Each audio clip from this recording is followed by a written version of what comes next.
With a new Labour government about to take the keys for 10 Downing Street, what direction will it take for UK house prices? That is the topic of today's show here on Property Answers. And of course, we're joined by John and Ranjan, the best in the business. How are you today? Very well, thank you. Got your thoughts ready for this one? I certainly have. Always. Certainly have. Well, we agree. When you agree. And don't forget to like and subscribe this video, and also click the bell as well so you can be notified for all of the videos here on Property Answers. So here we go. Who would like to start this one? Well, Ranjan, I'll tell you what direction will it take? I think that in election year there's always a bit of inertia because most people buying and selling property are doing so with their own main residence, and it's the largest financial transaction they make. And a lot of people, unless they're at a life stage, first home or need a bigger place for kids or something like that, unless they're at a life event stage, they tend to kind of put off no one's moving from a 3 to a 5 bedroom house right now. They're putting it off till after the election, and that creates a lot of pent up demand.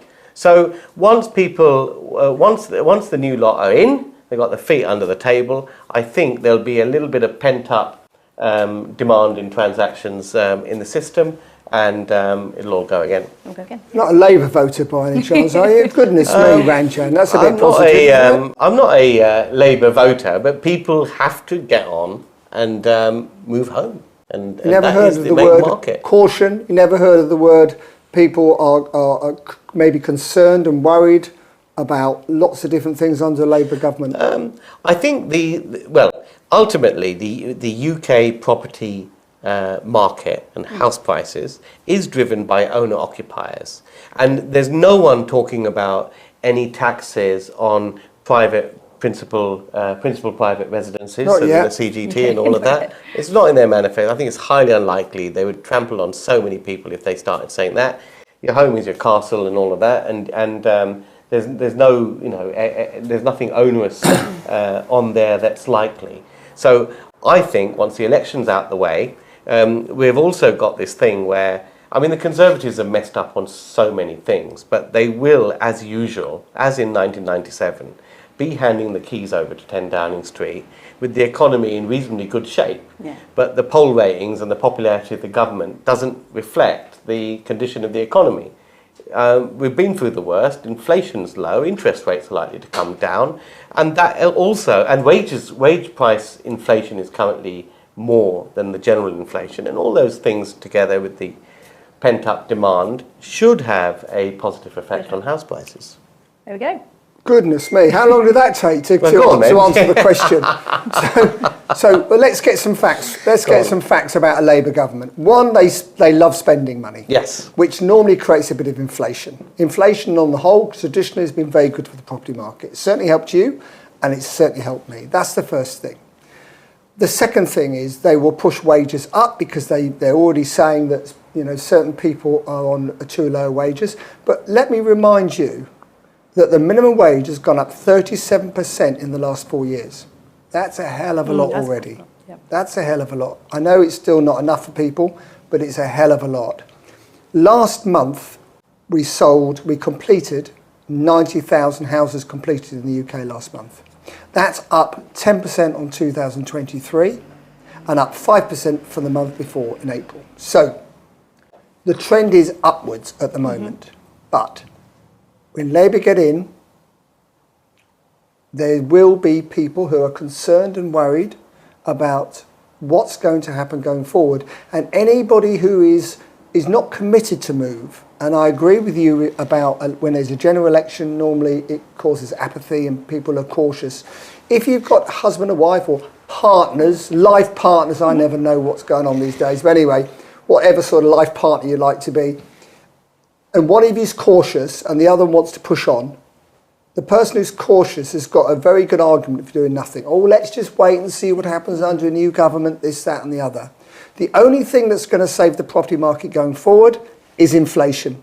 That's the only thing I agree with you on, inflation. The rest of it, I don't think's right. I think a lot of the perspective or fear of a Labour government depends on which version of Labour you think are coming in.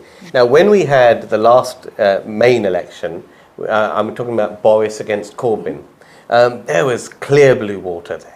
Yes. This was fundamentalist, socialist. It was worse than, so there's one sort of brand of Labour, which is Corbyn, and also if you go back further than that, the Wilson, and who was his Dennis Healey and all of that in the 70s, they ruined the nation and all of that. I read it in history books. And all. But the thing is, or the hope is, that Keir Starmer is more Tony Blair in terms of policy. And with a good majority, he should be able to keep the loony left Corbynistas at bay and be more like that. So if we have Labour more like 1997 Tony Blair, I think it'll be good. Obviously, if we have Labour like Corbyn or Wilson Heath in the 70s, then I fully agree with John. So that's Really? a dog's breakfast. Of course it will. It'll be Okay. a dog's breakfast for everyone. Well, first of all, Starmer is not Tony Blair. Starmer is a boring, dreadful man who managed to get to the top of his job because every other decent barrister leaves and goes into the private sector. That's the truth. And that's how he got knighted.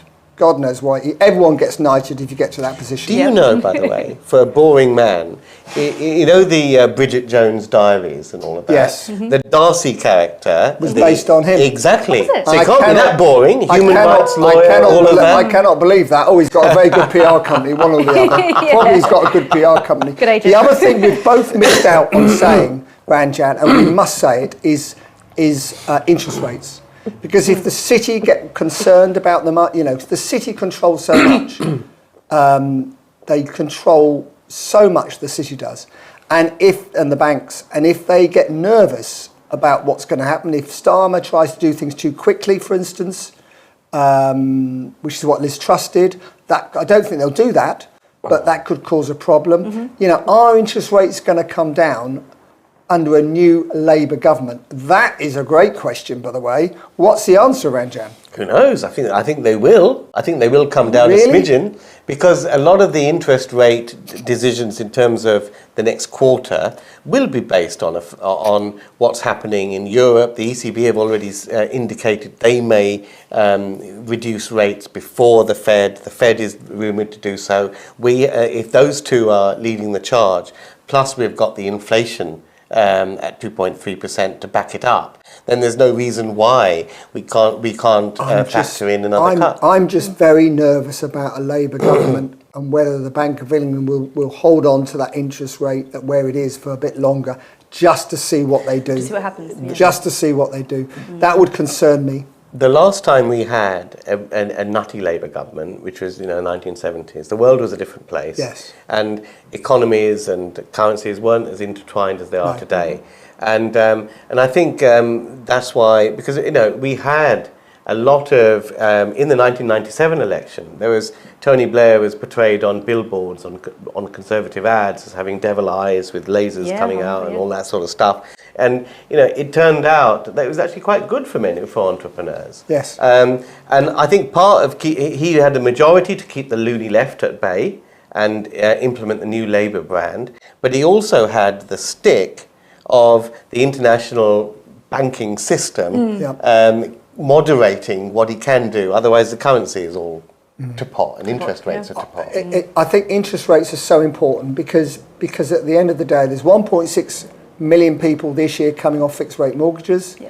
They're going on to a varied rate of probably 5-6%.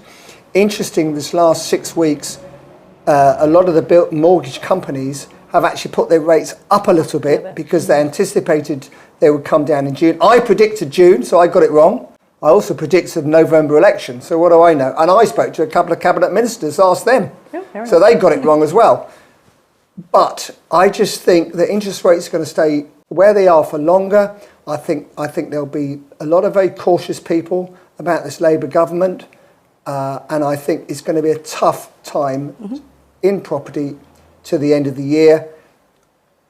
Next year, we'll see where we get to, but certainly I think as we spoke on other shows, other episodes, landlords are going to have an even tougher time of it, I think. Even tougher time where they are now. And it does concern me. So I think is it prediction time yet? Yes. Oh, there you are, Ranjan. Yes. What's the prediction? Well, I see House prices. I see property next 12 prices. I don't know about the next 12 months, but the next 3 years, certainly up, because we have a lot of inbuilt inflation to work through the system. We've had a lot of general inflation which hasn't fed through into property price inflation. And we know we're not building enough homes, there's a massive shortage and all of that sort of thing. And once, I know interest rates have gone up, but they're not going to go up anymore. They will certainly come down, not by that much, but they will come down by the end of the year, I believe. So you'll be in a situation where you've got wage growth, which then gives you more affordability in terms of the amount you can borrow. If you can borrow more, you can afford a better place and all the rest of it, and that usually has an effect on making house prices catch up with inflation. I think the big factor also is that, over the last 4 or 5 years, everything's gone up. Pasta, rice, everything's gone up 30-40%. So after 5 years of that, constant price rises, £100,000 doesn't feel as though it's worth the same as £100,000 a few years ago. So it's only a matter of time before that feeds into property. And if you've got a debt on that and you've fixed it in and you can afford to service that debt, you've leveraged that asset, and it's a great way of basically outpacing inflation, because inflation will eat into whatever you've got, and buying your own home with a little bit of debt fixed is a good way of hedging your bets on that. Prediction, John? Well, what I would say, that prediction, that was like a bloody whole essay, wasn't it? Prediction was meant to be like 2 lines, Ranjan, not 55 lines.